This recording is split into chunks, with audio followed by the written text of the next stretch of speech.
کچھ ممالک کا سفر اختیار کیا. ان میں سے یہاں پہ لکھے ہیں کچھ مصر ہے, قسطنطنیہ ہے, شام ہے. یہ مشہور وہ ممالک ہیں جن میں آپ نے سفر اختیار کیا اور وہاں پہ بہت کچھ سیکھا اور اپنی کتاب میں لکھ بھی لیا.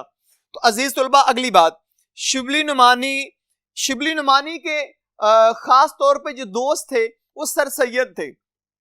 سر سید نے جب ایک سکول قائم کیا تھا, اس سکول کو آہستہ آہستہ آپ نے بڑھاتے ہوئے 1920 میں اس کو یونیورسٹی بھی بنا دیا. لیکن کچھ تعلقات بڑے عزیز تھے سر سید کو, تو آپ نے ان تعلقات کی بنا پر کیا کیا, شبلی نعمانی کو اپنا دوست بنا لیا. تو وہ دوستی بڑی دیر تک رہی, لیکن آخر کار وہ دوستی ختم ہو گئی. اور سر سید نے جب وفات پائی 1898 میں, تو 1898 کی وفات کے فوراً بعد ہی آپ نے شبلی نعمانی نے آپ کا ساتھ, آپ کے ادارے کا ساتھ چھوڑ دیا اور اس سے علیحدہ ہو گئے. تو اگلی بات عزیز طلبہ, شبلی نعمانی رحمت اللہ علیہ نے 2 ادارے قائم کیے. کتنے بیٹا؟ 2 ادارے قائم کیے.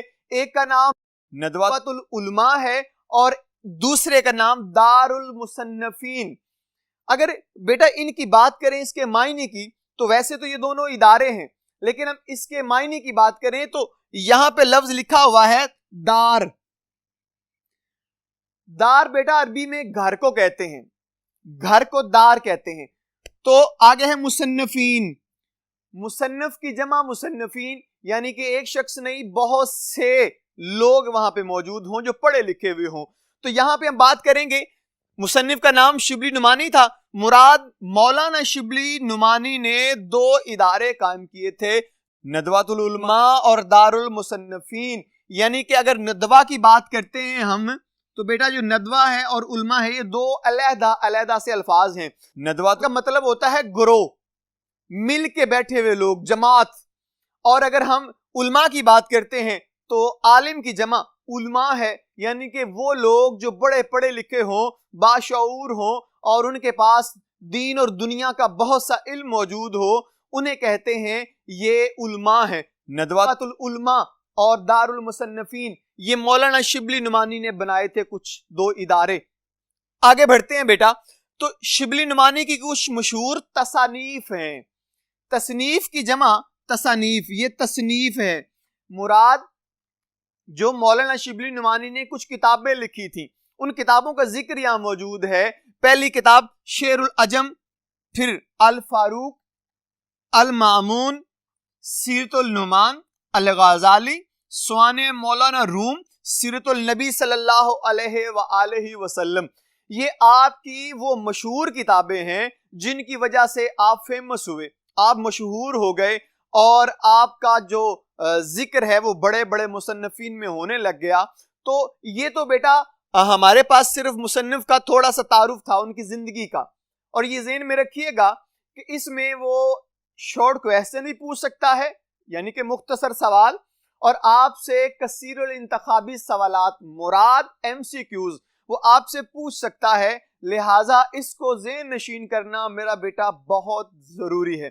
تو آئیے چلتے ہیں اگلے بورڈ کی طرف. عزیز طلبہ, ہمارے پاس اس وقت مصنف کے تعارف سے کچھ مشکل الفاظ کے معنی ہیں. یہ بڑے ضروری ہیں. یہ کیوں ضروری ہیں بیٹا؟ ہم آگے جا کے ایک لیکچر ایسا بھی آپ تک پہنچائیں گے جس کے اندر بتایا جائے گا کہ پیراگراف, جب کوئی پیراگراف آتا ہے تو اس کی تشریح کیسے کرنی ہے, اس کے الفاظ کے معنی کیسے کرنے ہیں. وہ ایک علیحدہ لیکچر ہوگا, انشاءاللہ اس پہ ہم تفصیل سے بات کر لیں گے. لیکن ابھی ہم چلتے ہیں موجودہ لیکچر کی طرف. تو بات ہو رہی تھی الفاظ کے معنی کی. بیٹا لفظ پہلا ہے مستفید. مستفید کا مطلب ہے فائدہ اٹھانا. تو عزیز طلبہ, اگلا لفظ ہے دار المصنفین. ہم نے جیسے کہ پہلے بھی بات کر لی, دار عربی کا لفظ, مراد گھر, مصنفین مصنف کی جمع, مراد مصنفین, یعنی کہ پڑھے لکھے لوگوں کا گھر. ادارے کا نام, آگے معنی بھی لکھ دیا میں نے, ادارہ کا نام ہے. عزیز طلبہ آگے بڑھیں تو لفظ ہے متنوع.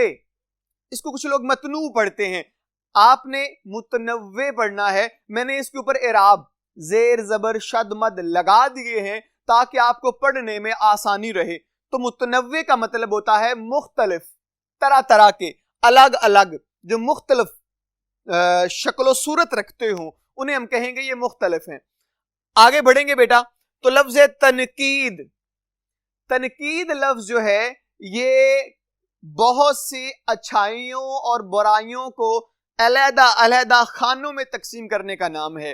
اور جو بندہ تنقید کرتا ہے عزیز طلبہ اس کو کہتے ہیں نقاد. جو تنقید کر رہا ہوتا ہے اسے نقاد کہتے ہیں. اور نقاد کرتا کیا ہے عزیز طلبہ؟ نقاد یہ کرتا ہے جو آپ کے پاس 4 5 6 10 12 جتنی بھی چیزیں پڑی ہوئی ہیں آپ کیا کرتے ہیں، اچھی چیز ادھر بری چیز ادھر، یعنی کہ 2 خانوں میں تقسیم کر دینے کا نام جو ہے وہ تنقید ہے. عزیز طلبہ اگلا لفظ ہے سوانح. یہ کیا ہے؟ سوانح.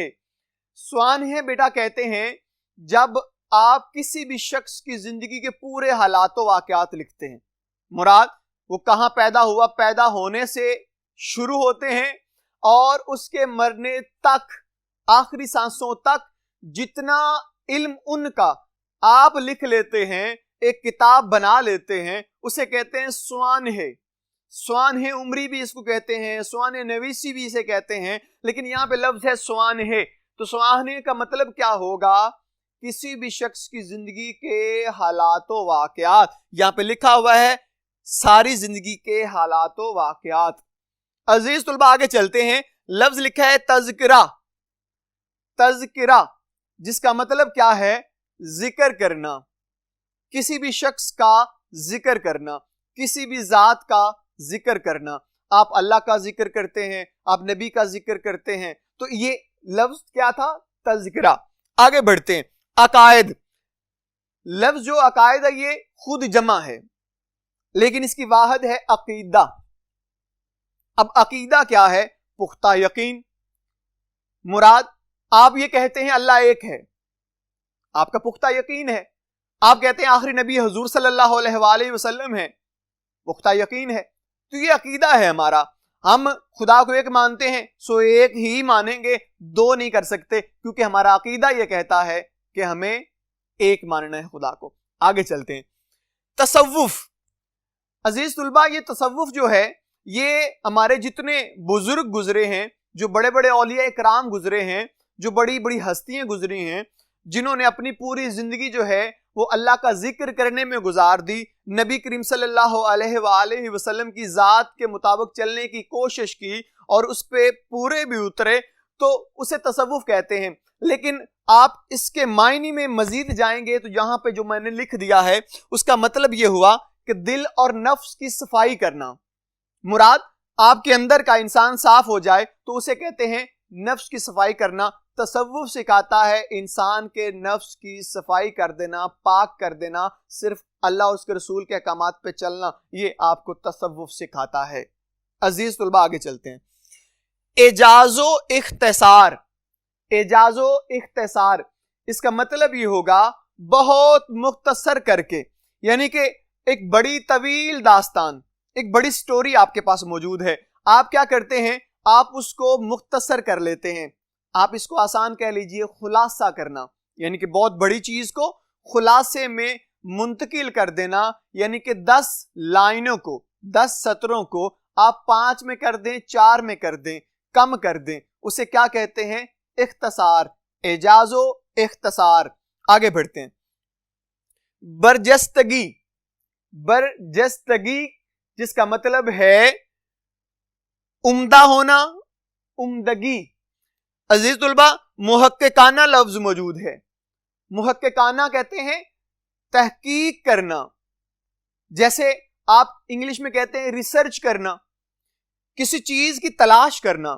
اس میں یہ ہو سکتا ہے کہ آپ حق اور سچ کی تلاش کرتے ہیں، آپ حقیقت کی تلاش کرتے ہیں.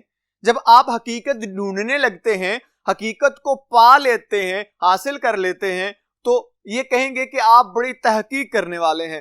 آپ کسی اہم بات میں سے ایک بات نکال لیتے ہیں تو آپ محقق ہو گئے، آپ محققانہ نظر رکھتے ہیں.